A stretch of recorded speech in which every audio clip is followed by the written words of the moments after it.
Okay, here we go.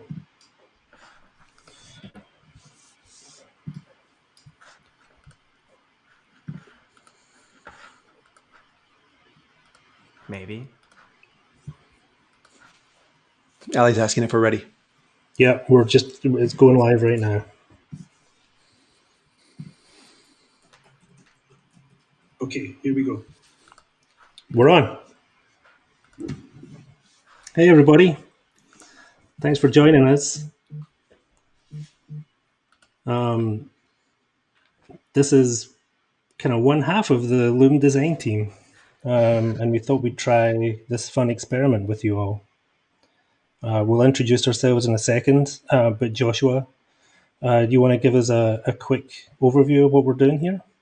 Yeah. Hey, everyone. I'm Joshua. Working title for this is Start Recording.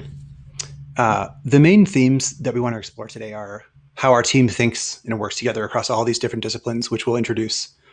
In part, how we use Loom to do our work, how to improve our work. And through that conversation, just getting to know us a little bit, and hopefully also for us to be able to get to know you. So we want to hear about what you're interested in, and then we can work together to explore more ways that we can participate in the community that we're all a part of and that we love. This is our first time doing this, so we're definitely figuring it out as we go.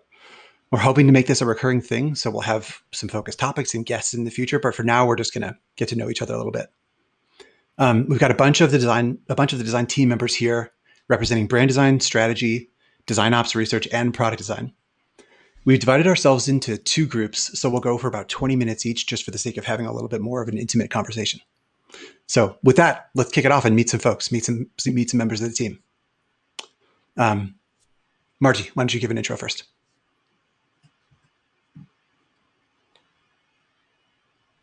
Margie's frozen. All right, Judd. Hi, I'm Judson. How are you guys? I'm a brand designer. I'm here in Nashville, Tennessee. It's sunny and warm outside, feeling good. Working a lot on I don't know, what do you want me to say? I can talk about what I've been working on recently. I can talk about, I don't know. I think you got it. Yeah, great. That's all you need. Who you are, where you're from, what you do at Loom. Toothbrush color is blue. That's all. Okay, now we know about toothbrush color, so everyone gets that. Maurice, who are you? What do you do? I'm Maurice. That's who I am. I do product design here at Loom. I've been here for almost a year. I am based in San Diego, California. I'm part of the Unlock Collaboration Squad here at Loom. So we focus on admin and administrative tooling, as well as figuring out how we can get teams to collaborate with one another. So lots of fun stuff. Thank you. Jess. Hi, I'm also a product designer. I am typically based out of Cincinnati, Ohio, but I am currently, if you see palm trees, in lovely Florida because remote life. I'm a part of the lifecycle team, aka kind of like a growth team. We focus on onboarding, stuff like that. And then we recently released our multiplayer workspaces last year. So we're working on getting those full of teams and the growth of that. Awesome. And Brooks? Hey, I'm Brooks. I'm a brand strategist on the Loom Design team. Really interested in brand strategy. Doing a lot of that lately, trying to figure out how it all fits together and why we do what we do and why we say what we say. What else? Oh, I'm in Nashville. Currently moved down here. My doctor said it would be good for my hair, which I've been in so far. It's not working out. It's growing out, but it's not. Anyways, I'm in Nashville, about 5 minutes from Judd, but we haven't seen each other in months. Yes. There's probably going to be a side game of facepalm bingo with reactions to Brooks, so you can look out for that. I think Margie's unfrozen. Margie, you good? Quick intro, who you are, what you do at Loom, and where you are in the world. Yes. Real quick. I'm Joshua. I'm the head of design at Loom. Going on 2 years. Having been here, designed for 26 years, I lead this merry band of lovely people who you'll meet throughout the next 45 minutes or so. Joshua, quick question. That's me. Yes. Who's your favorite member of the design team? That's cruel, man. That's cruel. It's a pretty simple question. It is. There are 14 people on the team today, and 13 of them are my favorite. Mm. Why don't you love yourself? Well played. I'm done. Bye. See ya. See you later. See you tomorrow. Judson's recent trend of walking away from looms at the end while the camera is still on is a thing. I want to pull that off like he does. I need like a 5-second delay feature where I can like hit stop and like it will. It's so good. Yeah. All right. Theme stuff we're going to talk about with both groups, and I'm sure this will go in a couple of different directions when we get into it. But one of the things we've heard from folks on y'all's Twitter, those of you who use Twitter, and reactions to the brand work that we did, people are curious about how we're working together as a big cross-functional team with all the disciplines inside one roof. How are brand and strategy and product design and ops and research really like all working together? That's a big question. I'm sure people have thoughts about it, but I thought I would also make it a little bit more tangible, like something to grab onto, and think about what's good about being organized this way. What works for us with the fact that we're in one team in one room. Anyone who's got thoughts about that?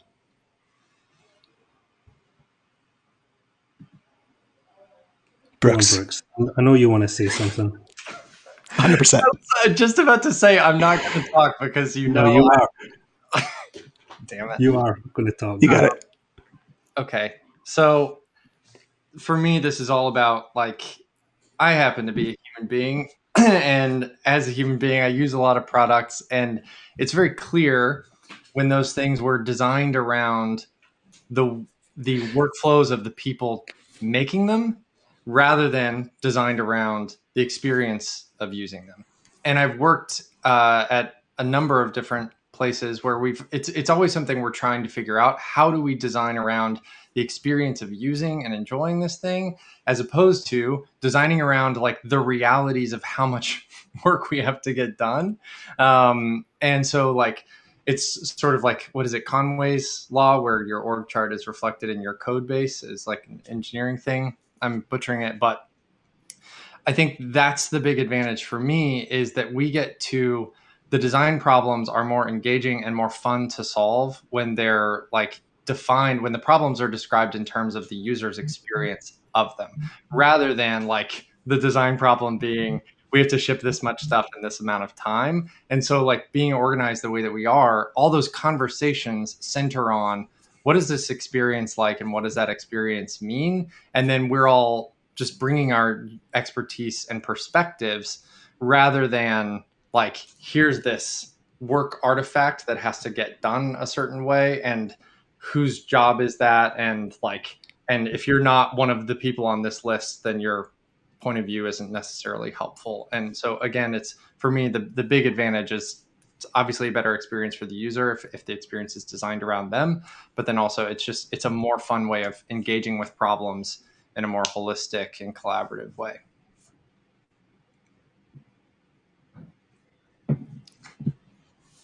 Anyone have anything to add to that? I do, but I want to hear from someone else first. Jess Maurice. Yeah, I was just going to talk to like the literal way of how we did that once. Not like we've only done it once, but when we were doing the rebrand for Loom, we all the product designers worked with the brand designers to have like this whole week where we got to get crazy and redesign the entire product and just explore all these different options on how we could actually take the foundations that the brand team was working on and apply that to the product. So in that space, we were able to work together and nothing was really lost. A lot of times when teams are separate, you have like the brand team gives you documents and then you take that and you're supposed to apply it. And there's a lot of like the feel and the human part of that gets lost in translation. So that was just one of the little, I guess, examples of how we started this team. Go on, Joshua. I'll pivot a little bit. I have some stuff to say about it. I mean, for me, it's mostly the melting pot effect that we get from being in the same room. The quality and the like the fidelity of the things that we're able to make when we're actually sitting next to each other in the same place, and when we're not looking at it as resources that have to be taken from somewhere else, and it's all of us working on something together, makes better things that are, to Brooks's point and other people's points here, so at Jess's point, they're more well informed, but there's like a more holistic perspective in a single place. To me, that's magic, and we got to see that throughout the whole rebrand process, because it wasn't just an identity system. It was everything from the identity system to then working on every single aspect of the software across every device and platform. And so that whole end-to-end thing actually just needed every discipline in one place. And when we were all sitting in the same sort of virtual room, we got to do that without thinking about, whether or not we were taking time from another business unit or whatever. That was being able to replicate that across not just a big spanning project like a rebrand, but even smaller things, even, at the day-to-day level of like features or things that the marketing team is doing is going to get us great things. I get excited about that. The thing I was going to ask, just to build on this a little bit, of course we make Loom, we use Loom heavily. Day-to-day level, what are the features or things that the marketing team is doing is, how does Loom play into that? How did Loom help get us better at that process? For me, there were a few key things, like the wrap up that we did of the rebrand internally. We posted a Notion doc that had a playlist of all of our Looms, and that's how we conveyed to the company in a couple different phases, and really gave them a chance to like watch deeply what we were doing. Are there other spots? Are there other ways where we used our own product to great effect to kind of afford the thing we're talking about, which is working together, amongst this cross-functional team and then outwards with the company? What was your experience? Judd, what was your experience? Sorry, did you call me? I did. Okay, sorry. It's cutting out a second. Yeah, I would just say that like Loom was and repeating your question, you're asking how we used Loom during the rebrand process and like what were the pivotal moments. Yeah. Yes. I mean, it was pivotal and integral into like many different areas, but just knowing also that we did this entire rebrand through COVID, and in a normal process, even though we are a distributed team, like we definitely would have met up multiple times throughout this, like maybe how long was our process? Like 6 to 8 months, probably. Does that feel right? So I would have guessed that we would have spent multiple times together in like week-long sessions working. And also knowing that like, for instance, in my experience working with Amanda, who has been in New Zealand this whole time, and knowing that I would go to bed sending her 3 or 4 looms at the end of the night and then waking up to a couple different looms, made that process incredibly easy, which would have, without like an async like solution, we would have been up all night, many nights, trying to work together on stuff. So that like just ease of communication and knowing that like we can be working on different hours was just incredible. Who do you send looms to before bed now? Brooks. That's They're right. bedtime stories. Yeah, right. What do you say? Just good night? Yeah. I write a little poem, and I'll perform it to Brooks. It's the thing about async communication is you lose the no, you hang up. No, you. And I miss that. I do miss that. So, by the way, we promised people in the stream that we're going to be sharing references to the looms that we mention here so that they can kind of catch up after the fact. So we might be on the hook for some Judson bedtime stories now. Just gonna put that out there. Yeah, there's a wealth. Yeah, the link already exists. You just need to copy paste the link somewhere, right? Yes. Sorry for derailing. You were talking about using Loom to do a rebrand. Good.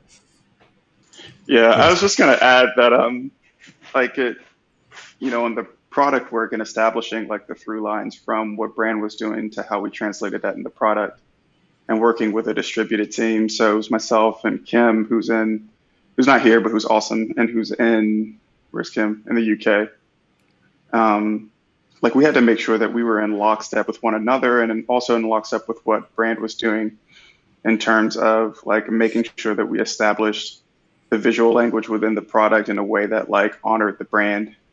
And in order to be in lockstep in that way, we had to make sure that we were frequently communicating with one another. And it's kind of difficult when, you know, Kim is 10 hours behind us. And so we really had to heavily rely upon Loom in order to communicate effectively, like the progress that we had made throughout the day. And, you know, any work that I was doing that might have impacted his work and vice versa.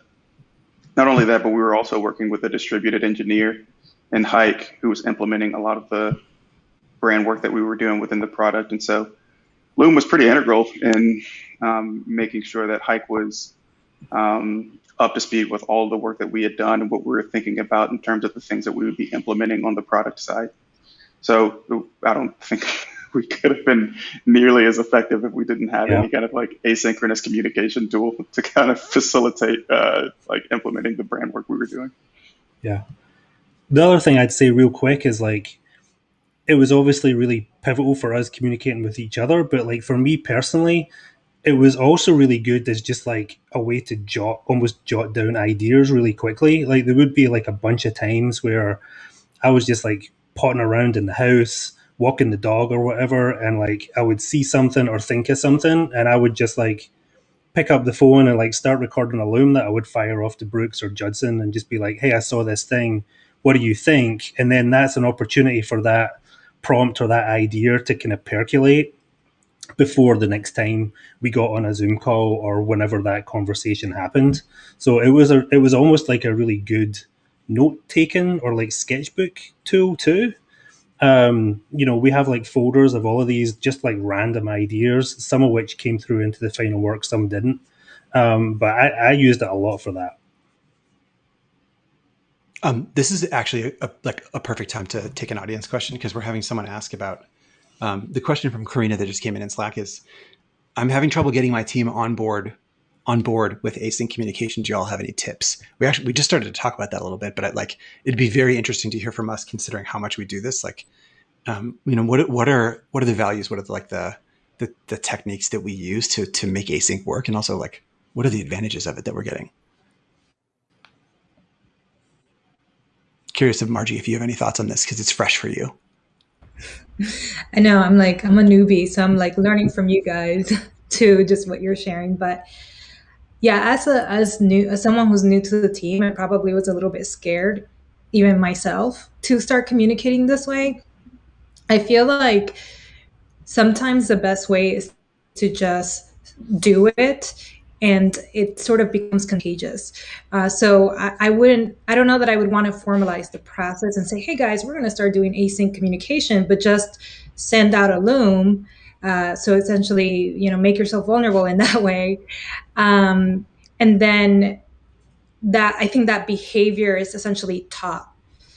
Because I feel like that's the way it's been with me. It's like I'm in a place where everybody is doing this thing. I recognize intellectually, I recognize the value, but emotionally, I have all of these fears, and sort of pushing myself to do it and watching other people do it has given me that confidence to just kind of go with it and then see the benefits from it.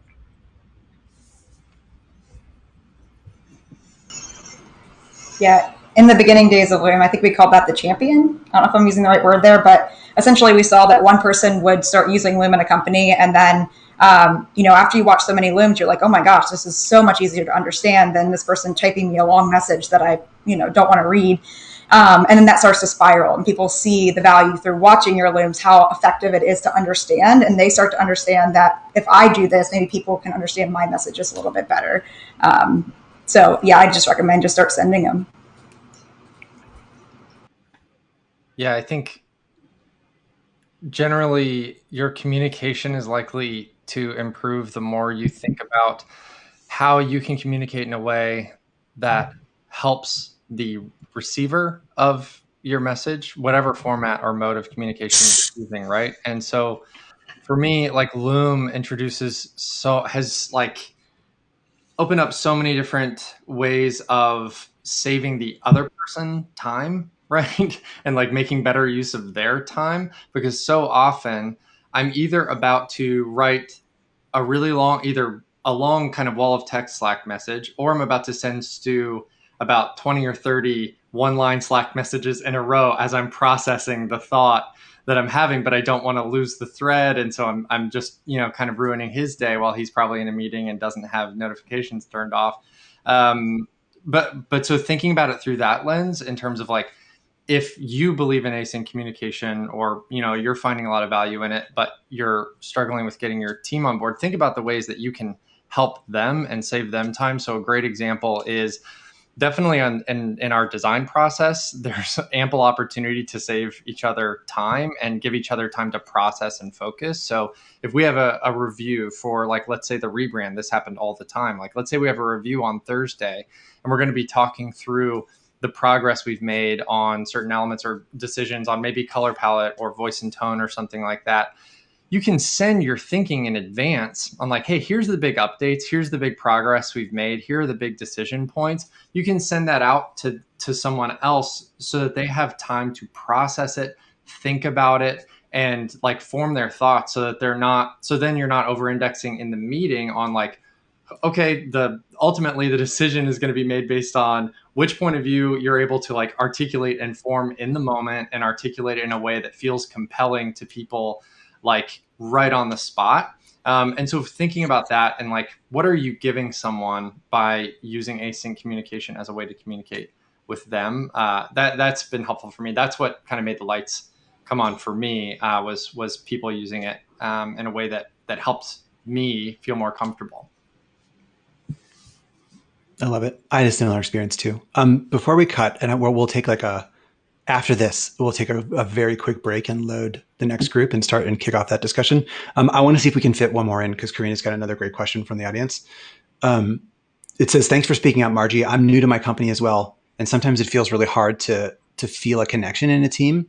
Do you feel that it's gotten you closer to the company culture or design culture? This is a wonderful question. Mm-hmm. Yeah, I do think so, actually. And I think in my case also, there's the fact that I'm new, but also that I'm the only researcher, and I want to connect with a lot of people in different roles within the design org, but outside of the design org. And in research, there are a lot of complex conversations that need to happen for planning purposes. And so being able to create a Loom and kind of essentially have a back and forth conversation. I just did this actually with a couple of PMs. It actually becomes really fun, because I'm not in person, but we start kind of jiving. It's kind of interesting, like that same sort of flow that you may have in a live conversation, you're somehow able to replicate through these back and forth Looms. So I do feel like it's been a really great way to connect. Need to know about me. I like coffee a lot. Shout out to Epoch Coffee in Austin, Texas. They are nice people. Allie, who are you? I don't know if anyone can actually see me. I think my streaming might be off. But I am the design operations producer. I started off as a contractor and came full-time in September. I am based in Brooklyn, and I mostly just nag people professionally. It's kind of what I do. I love it. Tim, who are you? Hey, I'm Tim. I'm a brand designer on the brand team. I work a lot on like the photo and video stuff. So a lot of the photo and video work that you'll see on the website and in marketing stuff I've worked on, which is really exciting. Awesome. Britt, hello. Hi, I'm Britt. I am a product design manager here at Loom. I am currently located in Oakland. And yeah, I'm just happy to be here. I don't have a fun fact. I don't know. I have a fun fact for you. Oh. You're employee number 2? You're yes. One of the oldest Loommates currently in existence? That is true. I guess that is a fun fact for the audience. I've been around. I've been around yeah, the block. I still think of you as the oracle that knows why all the things are the way they are. Yes. Oldest in tenure, not in age. Let's just be clear about that. Sure. Yes. Tony. Hey, I'm Tony. Hi. I am a product designer here. I am based out of Austin, Texas, so just actually a few minutes away from Desi. Hi, Des. I work on the Create team, which alongside Britt. Hi, Britt. We focus primarily on the experience of like, what's it like to record your Loom and get your message out and edit it and share it and all that stuff. So that part of the process is kind of our jam. But yeah. Awesome. I assume that you saw at least some of the last half. So I won't ask exactly the same questions, but one of the things we talked about a lot is like, people are curious how we work together as a cross-functional group. We've got different functions in here. So researchers in the last one, Allie's here with design ops in this one. A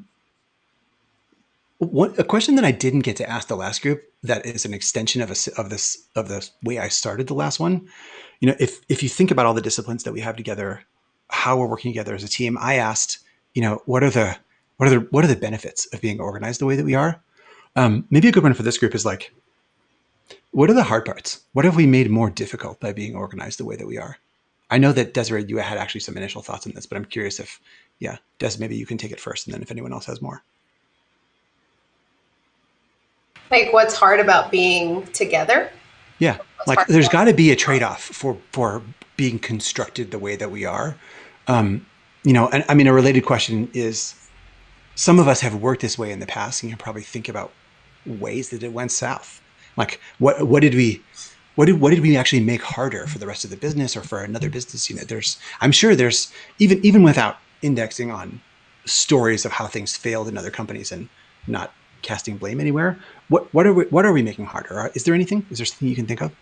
I think sometimes from kind of like comparing and contrasting, it's harder for product designers. It's harder for like both teams to give each other really good, deep feedback and really go like on journeys with each other. I know sometimes I feel like I can't like give Judson, for example, really helpful information. And I know that there are some brand designers that just don't grok product design the same way. And so there's like a little separation there. But the nice thing about this team is that we're all supportive about each other. So it's okay. We're more likely to just like trust that each other, like that we know what we're doing and just be supportive, which is also a good thing to do in crit. Yeah. I think a lot of that comes from speaking different languages. Like the brand design, we sometimes we speak in emotions. Like we want to get feedback, so we're like, oh, we made this really cool illustration. How does this feel? And product is a lot of times trying to solve a problem on a small scale. So when they come to us for feedback, product is, hey, we're solving this problem. Here's our solution. Does this work? And we're used to thinking emotionally. So I think sometimes both teams meet each other in the middle where we've gotten more used to having brand design coming with problems that we're solving and talking that way. And I think that hopefully the product team is learned to ask us emotionally how we feel about something as well. I love it. It definitely gets to something I was kind of describing before too, is just like the melting pot effect that we get from all being together. Cool. Oh, I think we just lost Tony. I've got one that I want to pivot a little bit and talk about our distributedness, the way that we work in a remote first fashion, but also, it would be strange not to mention the pandemic at this point and how it's affected our work. I'm kind of actually just curious to dig into that a little bit. Maybe the first question is for Britt. You've been here the longest. You were here for the decision to become remote first and have kind of lived through that part well before the pandemic started. So first question for you maybe is like, what's changed? What's changed in the time period between, your first couple of years and even when I started, and then how has the pandemic like made that experience different, if at all? Hi. Okay. Yeah, that's a good question. I think that, so when we decided to be remote, we were only 7 people. And so communicating with everybody every day was very, very easy. You just did it. And as the team scales, like really good remote work and remote practices becomes harder, just, by way of volume. And so I think that how specifically remote work has evolved over the past few years is really kind of about how often we talk to each other. So now that we can't talk to everybody every day, how do we make sure that the information is still available? So async documentation, whether that be text, Looms, whatever it is, making sure that that information is available to everybody is very, very important. Specifically within the pandemic, it's interesting because, the transition for Loom as a company, like I'm very grateful to say, felt very natural because we were already so remote. Some differences is really just kind of the availability of people has really changed. Like people aren't just available during their 9 to 5s anymore because they have to go take care of the kids. They have to go, take the appointment that they can get. Like the schedules have changed. And so having to lean on the async practices has just become even more important over the past year. I agree. I've definitely felt that. I work sometimes stranger hours, but also just like have to take breaks, disappear for a while, and do things async. Is it harder? Is it harder for us to have to lean on async more in some ways and easier in others? I'm curious if anyone else has thoughts on that. I have found it difficult in sometimes to have things fall out of the schedule and be able to keep up with the async pieces. It's a change, and it seems net better for a lot of different reasons. One, as you said, information is more accessible in more time zones. There's more of a record of decisions. All those kinds of things are good. It also gives people a chance to think more rather than having to react on the spot in meetings. But I found it challenging, I think, just to do time management in that construct too. I don't know if anyone else has felt that. Yeah, I mean, I think that's helped me a lot with time management, specifically when we have all these asynchronous conversations going on. It's just being clear about or having clarity around when a response is needed or expected, what the time frame there is, right?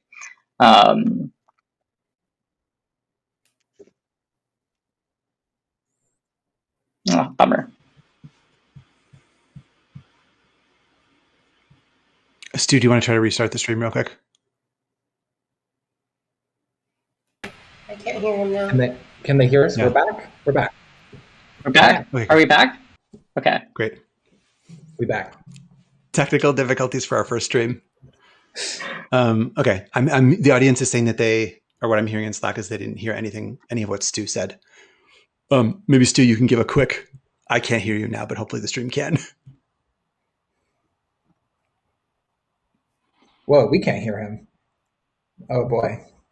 Oh no. This is fine. Wait, now it's folks in different parts of the country and the world, how we do crit synchronously, asynchronously.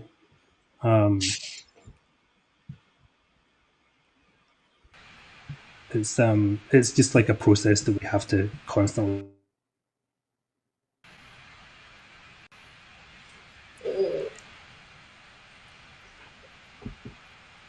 The stream is saying that they can't hear you. We can hear you cutting in and out at this point. All right.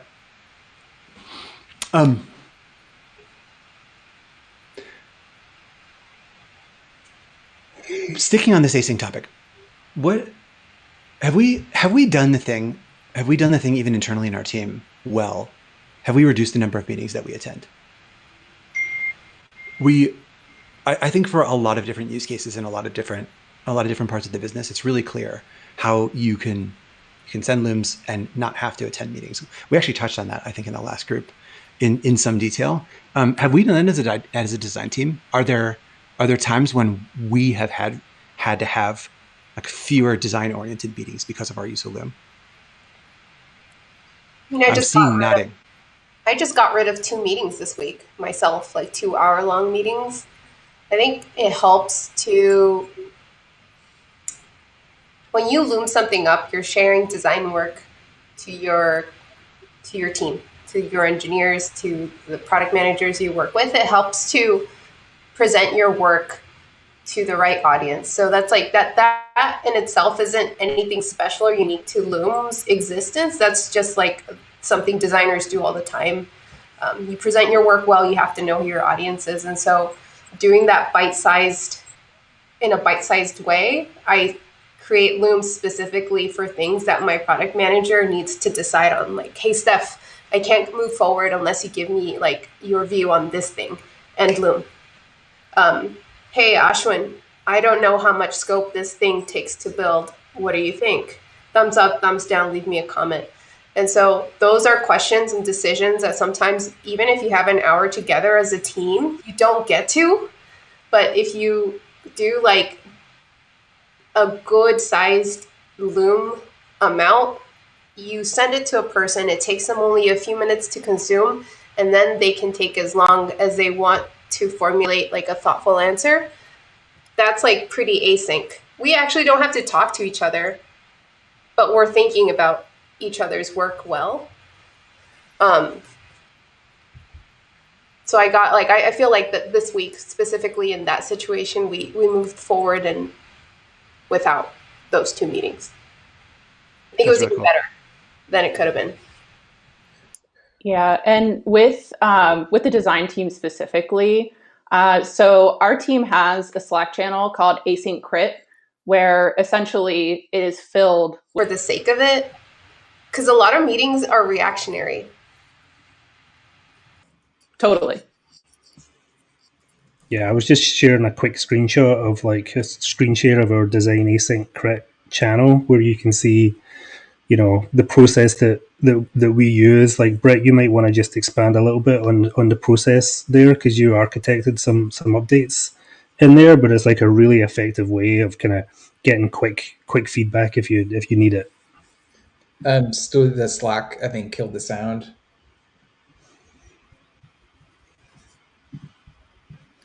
No sound? I can hear you, Brett. Oh, okay. Yeah, go for it.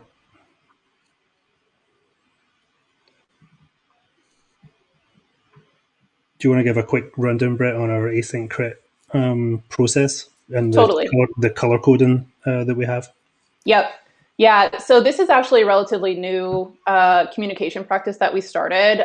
So before, we were just kind of like dumping looms in and asking for critique without much structure. And it actually worked pretty well for us. We're still pretty small.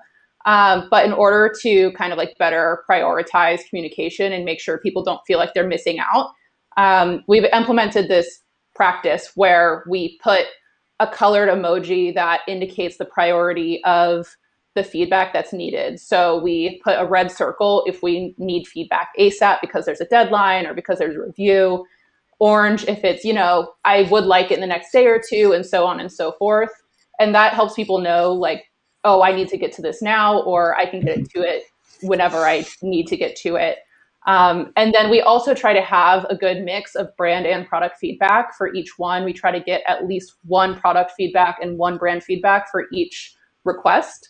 And then when we're done, we mark it with a green check mark to say, hey, we've gotten this figured out. And so it's been really helping. It makes it feel more organized and kind of gives a peace of mind where it's like, okay, Stu got the feedback he needed.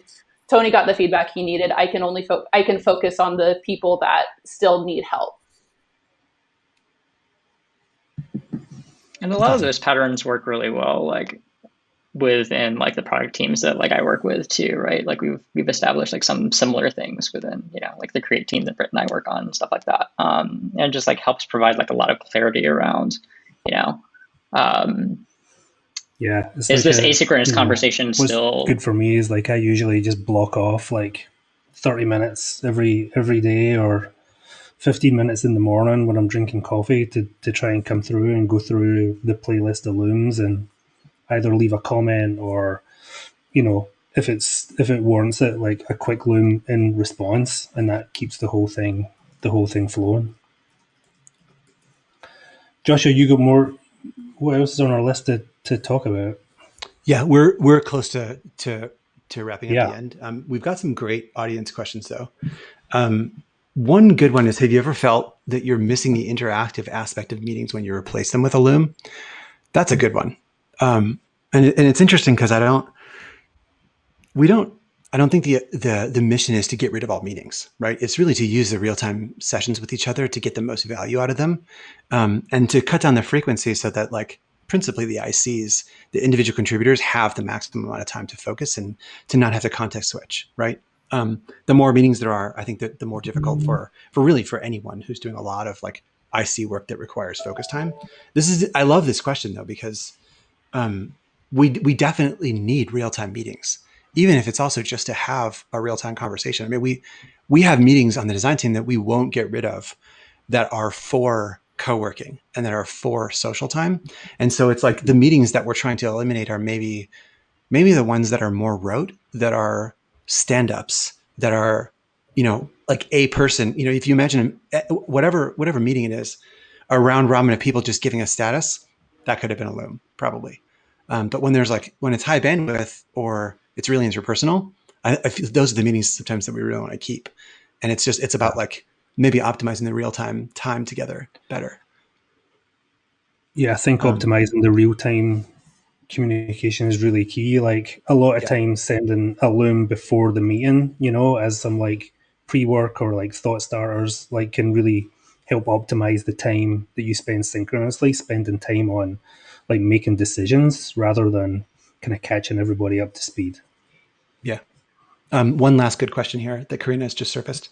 When was the last time you guys had to go synchronous rather than asynchronous, and why? I could talk about this. Okay.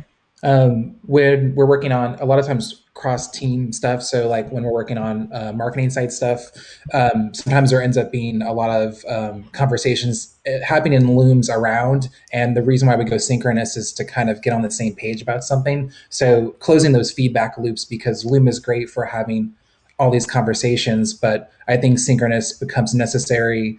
I think it's kind of a good sign that the asynchronous is working. When we're working on some of the marketing site stuff, we needed to sync up to close those feedback loops, and it was kind of cool. They were like, "Oh, we need to sync now instead of doing it async." That was really cool. Yeah. I think that our team in particular, like we do work at Loom. We are big fans of Loom. We can get into Loom tennis, as Tony likes to call it, where basically we just send Looms back and forth as a means to conversation. And I think that like when you realize that you're starting to play Loom tennis, that's when it's time to sync up in real life. Yeah, I think about it that way too. There's probably another flavor of this too that is like, if you can feel a tension starting in the Slack channel, and if you can also feel tension starting in Looms, I don't have a specific example, but I know that I've felt this before, where even it doesn't have to be, a fight or something really negative, but if you just know that you're miscommunicating, and Looms reduce the miscommunication way more than just text does, but even still, there are probably moments when you're like, we should talk this out. We're not aligned. We have to spend time together to figure it out. Those are definitely things I would escalate to real-time communication. I have a specific example. Like when you and I were talking about the tech for this live stream, and we were like, I was trying to explain how it might work, and you were like, what? I don't get it. And I was like, okay, we literally just need to jump on a call and like talk about this stuff, because I wasn't sure how reliable it was going to be. Yep. I know I'm an introvert, and I know that when I start looming things up for my colleagues and it's starting to get really long, that I should prompt a conversation. Sometimes I'll even try and record it shorter, but if it's still like, if I find myself getting on a soapbox or ranting or just, processing my own feelings over a Loom, that means I need to have a conversation in sync. Yeah. All right, I think we can take one more. We've got one more good one in the audience, and then we'll wrap it up. I've got a couple closing notes and housekeeping things, but this is a good one. Is async conversation the most common use case for Loom?